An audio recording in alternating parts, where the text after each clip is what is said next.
നമസ്കാരം. Raf talk ഫുട്ബോളിലേക്ക് അവർക്കും സ്വാഗതം. യുവേഫ ചാമ്പ്യൻസ് ലീഗിൻ്റെ ലീഗ് ഘട്ട ഫിക്സർ നിർണയ നറുക്കെടുപ്പ് കഴിഞ്ഞ ദിവസം കഴിഞ്ഞല്ലോ. അപ്പോൾ നിലവിൽ നമ്മൾ കുറേ വീഡിയോകൾ അതിനെക്കുറിച്ച് ചെയ്തിട്ടുണ്ട്. ഇനി ഓരോ ടീമിൻ്റെയും പ്രധാനപ്പെട്ട ചില ടീമുകളുടെ പാത്തുകൾ നോക്കുമ്പോൾ, മുന്നോട്ടുള്ള വഴികൾ നോക്കുമ്പോൾ ആർക്കാണ് എളുപ്പം, ആരൊക്കെ നോക്കൗട്ട്സിലേക്ക് കടക്കാനുള്ള സാധ്യതയുണ്ട്, ഇതൊക്കെ നമ്മളൊന്ന് പരിശോധിക്കുകയാണ്. ഇപ്പോൾ മാഞ്ചസ്റ്റർ സിറ്റിയുടെ കാര്യത്തിൽ നിന്ന് വരാം.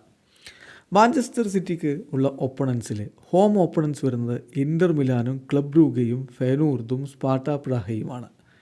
എവേ ഓപ്പണൻസ് വരുന്നത് PSG-യും യുവൻറ്റസും സ്പോർട്ടിംഗ് ലിസ്ബണും സ്ലോവൻ ബ്രാറ്റിസ്ലാവ എന്ന ക്ലബ്ബുമാണ്. മാഞ്ചസ്റ്റർ സിറ്റിയെ സംബന്ധിച്ചിടത്തോളം പെപ് ഗാർഡിയോളയുടെ കീഴിൽ മുന്നോട്ട് പോവുക എന്നുള്ളത് ഈ ഒരു UCL അത്ര ബുദ്ധിമുട്ടുള്ള കാര്യമാണ് എന്ന് തോന്നുന്നില്ല. ഇവരെ സംബന്ധിച്ചിടത്തോളം അവരുടെ ഏറ്റവും സ്ട്രോങ്ങസ്റ്റ് ഓപ്പണൻസ് ഈ ഒരു ഡ്രോ കാണുമ്പോൾ അത് തീർച്ചയായിട്ടും വന്നിട്ടുള്ളത് യുവൻറ്റസ് ആണ് എന്ന കാര്യത്തിൽ സംശയമില്ല. അതുപോലെ തന്നെ സ്പോർട്ടിംഗ് ലിസ്ബൺ. അപ്പോൾ ഈ രണ്ട് ടീമുകൾക്കെതിരെ എവേ മത്സരം കളിക്കണം എന്നുള്ളതാണ് ബുദ്ധിമുട്ടുണ്ടാക്കുന്നത്. ഇൻ്റർ മിലാൻ തീർച്ചയായിട്ടും വളരെ സ്ട്രോങ് ആയിട്ടുള്ള ടീമാണ്, പക്ഷെ അത് ഹോം മത്സരമാണ് കളിക്കേണ്ടത് എന്നുള്ളത് കൊണ്ട് അവിടെ അഡ്വാൻറ്റേജ് തീർച്ചയായിട്ടും മാഞ്ചസ്റ്റർ സിറ്റിക്ക് തന്നെ ലഭിക്കും. അപ്പോൾ നമ്മൾ മുന്നോട്ട് പോകാനുള്ള സാധ്യതകൾ എങ്ങനെ വിലയിരുത്തുമെന്ന് ചോദിച്ചാൽ തീർച്ചയായിട്ടും ടോപ്പ് 8 കിട്ടിയാലാണല്ലോ നേരിട്ട് റൗണ്ട് ഓഫ് 16. പിന്നെ 9ാം സ്ഥാനം മുതൽ 24ാം സ്ഥാനം വരെയുള്ള ടീമുകൾ ഒരു നോക്കൗട്ട് കളിച്ച് പിന്നെ റൗണ്ട് ഓഫ് 16ലേക്ക് പോവുകയാണ്. അപ്പം മാഞ്ചസ്റ്റർ സിറ്റി നേരിട്ട് തന്നെ റൗണ്ട് ഓഫ് 16ലേക്ക് കടക്കും എന്നാണ് നമ്മൾ പ്രതീക്ഷിക്കുന്നത്. ആ ടോപ്പ് 8 താഴെ എന്ത് കിട്ടിയാലും അത് ഡിസപ്പോയിൻറ്റിംഗ് ആയിരിക്കും. സോ വളരെ എളുപ്പത്തിൽ നേരിട്ട് അവർ റൗണ്ട് ഓഫ് 16ലേക്ക് ടോപ്പ് 8 പിടിച്ചുകൊണ്ട് തന്നെ കടക്കുമെന്നാണ് നമ്മൾ പ്രതീക്ഷിക്കുന്നത്. അവരുടെ പാത്തിനെ കുറിച്ച് പറയാനുള്ളതാണ്. ഇനി ലിവർപൂളിൻ്റെ കാര്യത്തിൽ നോക്കുക. ലിവർപൂളിൻ്റെ എതിരാളികൾ റയൽ മാഡ്രിഡും ലെവർക്യൂസനും ലില്ലിയും ബൊലോഞ്ഞയും RB ലീപ്സിഗും AC മിലാനും PSV ഐന്തോവനും ജിറോണയുമാണല്ലോ. അപ്പോൾ ഇതിൽ ഒറ്റ നോട്ടത്തിൽ നമ്മൾ പറയും ശക്തരായിട്ടുള്ള എതിരാളികളൊക്കെ ഉണ്ട്, ലിവർപൂൾ ഒന്ന് പാടുപെടുമെന്ന്. പക്ഷേ ഈ ഫിക്സറിൽ പുതിയ ഫോർമാറ്റ് അനുസരിച്ച് ലിവർപൂളിന് കിട്ടിയിട്ടുള്ള ഏറ്റവും വലിയ ബോണസ് എന്താ? അവർക്ക് ലഭിച്ച ഏറ്റവും ശക്തരായിട്ടുള്ള 2 എതിരാളികൾ അവരുടെ ഗ്രൗണ്ടിൽ വന്ന് കളിക്കണം. അതെ, റയൽ മാഡ്രിഡും ബയർ ലെവർക്യൂസനും. റയൽ മാഡ്രിഡ് നിലവിലെ ചാമ്പ്യന്മാരാണ്. UCL എന്ന് പറയുമ്പോൾ തന്നെ അവർ വേറെ തലത്തിൽ കളിക്കും. പക്ഷേ ആൻഫീൽഡിൽ വന്ന് ജയിച്ചു പോവുക എന്നുള്ള അത്ര എളുപ്പമുള്ള കാര്യമല്ല എല്ലാവർക്കും പറയുമ്പോൾ. ബയർ ലെവർക്യൂസിൻ്റെ കാര്യത്തിൽ കഴിഞ്ഞ സീസണിൽ അപരാജിത കുതിപ്പ് നടത്തിയിട്ട് ബുണ്ടസ് ലീഗ് നേടിയിട്ടുള്ള ടീമാണ്. പക്ഷേ ലിവർപൂളിൽ ആൻഫീൽഡിൽ പോയി ജയിക്കാൻ കഴിയുമെന്നുള്ളത് ചോദ്യം തന്നെയാണ്. പിന്നെ എവേ മത്സരം വരുമ്പോൾ പ്രധാനപ്പെട്ട ഒരു ബുദ്ധിമുട്ടെന്ന് പറയുന്നത് RB ലൈപ്സിഗും AC മിലാനുമായിരിക്കും ആർനെ സ്ലോട്ടിന് മുന്നിലുള്ളത്. പക്ഷേ അതും അവർക്ക് വലിയൊരു ബുദ്ധിമുട്ടില്ലാതെ മുന്നോട്ട് പോകാൻ കഴിഞ്ഞാലും അത്ഭുതപ്പെടേണ്ടതില്ല. അപ്പോൾ ഒരു സംശയവും വേണ്ട, നോക്കൗട്ട് സ്റ്റേജിലേക്ക് ലിവർപൂൾ എത്തും എന്ന് തന്നെയാണ് നമ്മൾ പ്രതീക്ഷിക്കുന്നത്.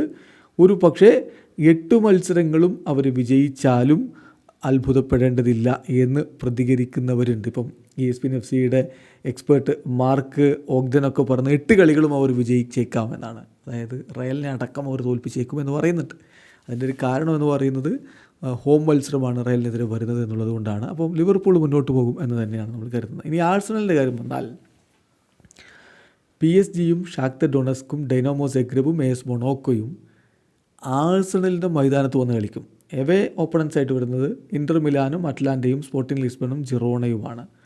ഇപ്പോഴത്തെ ഒരു സ്ഥിതിവിശേഷത്തിൽ ആഴ്സണൽ കംഫർട്ടബിളി അടുത്ത ഘട്ടത്തിലേക്ക് പ്രോഗ്രസ് ചെയ്യും എന്ന് തന്നെയാണ് കരുതുന്നത്. പക്ഷെ അവരുടെ മുന്നോട്ട് പോകാനുള്ള റെക്കോർഡ് അവർ മെച്ചപ്പെടുത്തേണ്ടതുണ്ട്. ഇപ്പം കഴിഞ്ഞ സീസണിലെ ചാമ്പ്യൻസ് ലീഗ് മത്സരങ്ങൾ നോക്കുക. അവരുടെ എവേ ഗെയിമുകളിൽ 1 മാത്രമാണ് അവർ വിജയിച്ചിരുന്നത്. അത് മാറ്റണം, എങ്കിൽ മാത്രമാണ് കൂടുതൽ പ്രതീക്ഷിക്കേണ്ടതുള്ളൂ. ബയൺ മ്യൂണിക്കിനെ സംബന്ധിച്ചിടത്തോളം PSG, Benfica, GNK Dynamo, Slovan Bratislava എന്നിവർ അവരുടെ ഹോം എതിരാളികളാണെങ്കിൽ Barcelona, Shakhtar Donetsk, Feyenoord, Aston Villa ഈ ടീമുകൾ എവേ എതിരാളികളാണ്. അപ്പോൾ ഇതിൽ ഇൻട്രസ്റ്റിംഗ് ആയിട്ടുള്ള കാര്യം തീർച്ചയായിട്ടും ബാഴ്സലോണ വേഴ്സസ് ബയൺ മ്യൂണിക്ക് പോരാട്ടം തന്നെയാണ്. ഹൻസി ഫ്ലിക്ക് ഇപ്പോൾ ബാഴ്സയുടെ കോച്ചാണ് എന്നുള്ളത് അതിൻ്റെ ഇൻട്രസ്റ്റിംഗ് ആയിട്ട് മാറ്റുന്നുണ്ട്. ബയൺ എന്തായാലും ടോപ്പ് 8 തന്നെ സ്ഥാനം പിടിക്കുമെന്നാണ് നമ്മൾ പ്രതീക്ഷിക്കുന്നത്. റൗണ്ട് ഓഫ് 16 അവർക്ക് എളുപ്പത്തിൽ കയറാൻ പറ്റും. ഏതായാലും ഒരു മികച്ചൊരു പ്രകടനം തന്നെ അവരിൽ നിന്ന് നമ്മൾ പ്രതീക്ഷിക്കുന്നു. റൗണ്ട് ഓഫ് 16 17ാമത്തെ വർഷവും തുടർച്ചയായിട്ട് ബയൺ കടക്കും എന്ന് തന്നെ വേണം കരുതാൻ. ബാഴ്സലോണയുടെ കാര്യം അതാണ് പല ആരാധകരും ഉറ്റുനോക്കുന്ന. പുതിയ കോച്ചിന് കീഴിൽ കുറേ യുവതാരങ്ങളെ വെച്ച് വരുന്ന ബാഴ്സക്ക് എന്ത് ചെയ്യാൻ പറ്റും? ഹോം ഓപ്പണൻസ് വരുന്ന ബയേണും ആറ്റ്ലാന്റയും യങ് ബോയ്സും ബ്രസ്റ്റുമാണ്. Away opponents Borussia Dortmund, Benfica, Crvena Zvezda, അതായത് റെഡ് സ്റ്റാർ ബെൽഗ്രേഡ്, പിന്നെ മൊണാക്കോ. ഇതാണ് അവരുടെ എവേ എതിരാളികൾ. ഏതായാലും ചാൻസ് എന്ന് പറയുന്നത് ബാഴ്സ മുന്നോട്ട് പോകുമെന്ന് തന്നെ കരുതാം.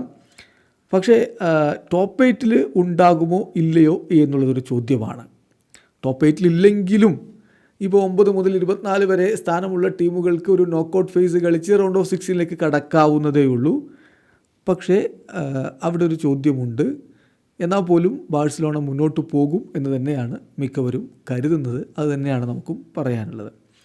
ദെൻ അടുത്ത റയൽ മാഡ്രിഡ്, ബൊറൂസിയ ഡോട്ട്മുണ്ടും AC മിലാനും സാൽസ്ബർഗും സ്റ്റുട്ട്ഗർട്ടുമാണ് അവരുടെ ഹോം എതിരാളികളെങ്കിൽ ലിവർപൂളും അറ്റ്ലാന്റയും ലില്ലിയും ബ്രസ്റ്റുമാണ് അവരുടെ എവേ എതിരാളികൾ. നോക്കുക, റയൽ മാഡ്രിഡിനെ സംബന്ധിച്ചിടത്തോളം യുവേഫ ചാമ്പ്യൻസ് ലീഗ് ആകുമ്പോൾ അവർ വേറെ തലത്തിൽ കളിക്കും. ഇപ്പോൾ കഴിഞ്ഞ ഫോർമാറ്റ് എടുത്ത് നോക്കിയാൽ അവർ റൗണ്ട് ഓഫ് 16 കടക്കാത്ത സമയമേ ഇല്ല എന്നുള്ളതാണ്. ഇൻക്രെഡിബിൾ റെക്കോർഡാണ് അവർക്കുള്ളത്. ഓഫ് കോഴ്സ് അവർ അടുത്ത റൗണ്ടിലേക്ക് മുന്നോട്ട് പോകും. മാഡ്രിഡ് അവരുടെ ഒരു ലെവൽ ഒന്നുകൂടി ഉയർത്തും യുവേഫ ചാമ്പ്യൻസ് ലീഗ് ആകുമ്പോൾ. സോ ടോപ്പ് 8 തന്നെ ഇടം പിടിച്ച് അടുത്ത റൗണ്ടിലേക്ക് അവർ കടക്കും എന്നാണ് നമുക്ക് പറയാൻ കഴിയും. പാരീസ് സെൻ ജർമ്മൻ പലരും വലിയ ആകാംക്ഷയോട് കൂടിയിട്ട് നോക്കുന്നുണ്ട് അവരുടെ കാര്യം. കാരണം കാട്ട ടീമുകളാണ് അവർക്ക് കിട്ടിയിട്ടുള്ളത്. ഓപ്പണൻസ് ആയിട്ട് വരുന്നത് Manchester city, Atletico Madrid, PSV, Girona. ഈ മത്സരങ്ങൾ ഹോം മത്സരമാണ്. എവേ മത്സരം ബയൺ മ്യൂണിക്ക്, ആഴ്സണൽ, സാൽസ്ബർഗ്, സ്റ്റുട്ട്ഗർട്ട്. അപ്പോൾ സംശയിക്കേണ്ട, ഇവിടെ ഇവർക്കൊരു അഡ്വാൻറ്റേജ് ഉണ്ട്. എങ്ങനെ? സിറ്റിയും അത്ലറ്റിക്കോ മാഡ്രിഡും 2 കരുത്തരായിട്ടുള്ള എതിരാളികൾ അവരുടെ മൈതാനത്ത് പോയി കളിക്കണം. പിന്നെ ബയണിനോടും ആഴ്സണലിനോടും എവേ മത്സരങ്ങളാണ് എങ്കിൽ പോലും ഇവിടെ നമുക്ക് ലൂയിസ് എൻറിക്കയുടെ ടീമിന് മുന്നോട്ട് പോകാനുള്ള വഴി അവിടെയുണ്ട് എന്ന് തന്നെ പറയേണ്ടി വരും. PSG അടുത്ത റൗണ്ടിലേക്ക് കടക്കും. പക്ഷേ ടോപ്പ് 8 ഉണ്ടാകുമോ ഇല്ലയോ എന്നുള്ള ഒരു സംശയമുണ്ട്. എന്നാൽ പോലും ഇമ്പോർട്ടൻ്റ് ആയിട്ടുള്ള മത്സരങ്ങളിൽ അവർക്ക് മുന്നോട്ട് പോകാൻ കഴിയും. അങ്ങനെ വരുമ്പോൾ അവർ റൗണ്ട് ഓഫ് 16 പിടിക്കും എന്ന് തന്നെ പ്രതീക്ഷിക്കാം. അത്ലറ്റിക്കോ മാഡ്രിഡിൻ്റെ കാര്യത്തിൽ അവരുടെ ഹോം ഓപ്പണൻസ് നോക്കുക, RB ലീപ്സിഗും ബയർ ലെവർക്യൂസനും ലില്ലിയും സ്ലോവൻ ബ്രാറ്റിസ്ലാവയുമാണ്. എവേ ഓപ്പണൻസ് PSG-യും ബെൻഫിക്കയും FC സാൽസ്ബർഗും സ്പാർട്ട പ്രാഗുമാണ്. അപ്പോൾ ഇതിൽ PSG-യോടും ബെൻഫിക്കയോടും എവേ മത്സരം കളിക്കേണ്ടതുണ്ട് എന്നുള്ളതാണ് ഏറ്റവും പ്രധാനപ്പെട്ടൊരു വെല്ലുവിളി വരുന്നത്. ഇപ്പോൾ അവർ ടീമിനെ കൂടുതൽ ശക്തമാക്കിയിട്ടുണ്ടല്ലോ. ഹുലിൻ ആൽവാരസിനെ സിറ്റിയിൽ നിന്ന് കൊണ്ടുവന്നു, ചെൽസിയിൽ നിന്ന് കോണർ ഗായകർ വന്നു, ബാഴ്സലോണയിൽ നിന്ന് ലാംഗ്ലെറ്റിനെ കൊണ്ടുവന്നു. അപ്പോൾ ഇങ്ങനെയുള്ള താരങ്ങളൊക്കെ കൊണ്ടുവന്നുകൊണ്ട് ചാമ്പ്യൻസ് ലീഗ് തന്നെയാണ് അവർ ലക്ഷ്യം വെക്കുന്നത്. മികച്ച ഒരു സാധ്യത അവർക്കുണ്ട്. പക്ഷേ ടോപ്പ് 8 വരും എന്നൊന്നും നമുക്ക് പറയാൻ പറ്റില്ല. ഒരു പക്ഷേ പ്ലേ ഓഫിലൂടെ കടന്ന് റൗണ്ട് ഓഫ് 16 എത്തിയേക്കും. ബൊറൂസിയ ഡോട്ട്മുണ്ടിൻ്റെ കാര്യത്തിലേക്ക് വന്നാൽ അവരുടെ ഹോം ഓപ്പണൻസ് ബാഴ്സലോണയും ഷാക്തർ ഡൊണസ്കും സെൽറ്റിക്കും അതുപോലെ തന്നെ സ്റ്റേം ഗ്രേസുമാണ്. എവേ ഓപ്പണൻസ് റയൽ മാഡ്രിഡും ക്ലബ് ബ്രൂഗയും ഡൈനാമോ സെഗ്രബും ബൊലോഞ്ഞയുമാണ് വരുന്നത്. സോ ബൊറൂസിയ ഡോട്ട്മുണ്ട് ടോപ്പ് 8 എത്താനുള്ള സാധ്യത തന്നെയാണ് ഈ ഒരു ഡ്രോ കാണുമ്പോൾ നമുക്ക് പറയാൻ കഴിയുക. എളുപ്പത്തിൽ അവർ അടുത്ത റൗണ്ടിലേക്ക് കടന്നേക്കും. ബയർ ലെവർക്യൂസൻ ഒരുപാട് ആരാധകർ അവരുടെ പോയ സീസണിൽ പ്രകടനം കണ്ട് അവരിൽ നിന്ന് കൂടുതൽ പ്രതീക്ഷിക്കുന്നുണ്ട്. ഇൻ്റർ മിലാനും AC മിലാനും സാൽസ്ബർഗും സ്പാർട്ട പ്രാഹിയുമാണ് അവരുടെ ഹോം ഓപ്പണൻസ് എങ്കിൽ ലിവർപൂളും അത്ലറ്റിക്കോ മാഡ്രിഡും ഫെയനൂർദും ബ്രസ്റ്റുമാണ് എവേ ഓപ്പണൻസും. അത്ര എളുപ്പമല്ല. ബയർ ലെവർക്യൂസൻ നോക്കൗട്ടിലേക്ക് എത്തിയേക്കും. പക്ഷേ നമ്മൾ എപ്പോഴും അവരുടെ കളി കാണുമ്പോൾ പ്രതീക്ഷിക്കുന്ന കാര്യമുണ്ടല്ലോ, അതെ, അവസാന നിമിഷത്തിലെ ഗോളുകൾ അങ്ങനെയൊക്കെ സംഭവിച്ചുകൊണ്ടായിരിക്കും അവർ മുന്നോട്ട് പോവുക എന്നാണ് നമ്മൾ പ്രെഡിക്റ്റ് ചെയ്യുന്നത്. ഇനി ആസ്റ്റൺ വില്ലയുടെ കാര്യം കൂടി പറഞ്ഞിട്ട് പോകാം. ആസ്റ്റൺ വില്ലയുടെ ഹോം ഓപ്പണൻസ് ബയേണും യുവൻറ്റസും ബൊലാഞ്ഞയും സെൽറ്റിക്കുമാണ്. എവേ ഓപ്പണൻസ് യങ് ബോയ്സും ബ്രൂഗയും ലീപ്സിഗും മൊണാക്കോയുമാണ്. അപ്പോൾ ഇത് നോക്കുമ്പോൾ അവർ മുന്നോട്ട് പോകാനുള്ള സാധ്യത വളരെ കുറവാണെന്ന് പറയേണ്ടി വരും. അവർക്ക് ഒരു ടഫ് ഡ്രോ തന്നെയാണ് കിട്ടിയിട്ടുള്ളത്. എന്തായാലും ഒരു ഗ്ലാമറസ് പോരാട്ടത്തിലേക്ക് അവർ കടക്കുന്നു എന്ന് തന്നെ പറയണം. എങ്കിൽ പോലും കാര്യങ്ങൾ ഒട്ടും എളുപ്പമല്ല ആസ്റ്റൺ വില്ലയ്ക്ക്. ബയേണും യുവൻറ്റസും ഒക്കെ അടങ്ങുന്ന ടീമിനോട് മുന്നോട്ട് പോവുക എന്നുള്ളത് ബുദ്ധിമുട്ടായിരിക്കും. വീഡിയോ അവസാനിക്കുന്നു. ഫുട്ബോൾ ലോകത്തെ കൂടുതൽ വിശേഷങ്ങളുമായി റാഫ്റ്റോക്സിൻ്റെ എത്താം.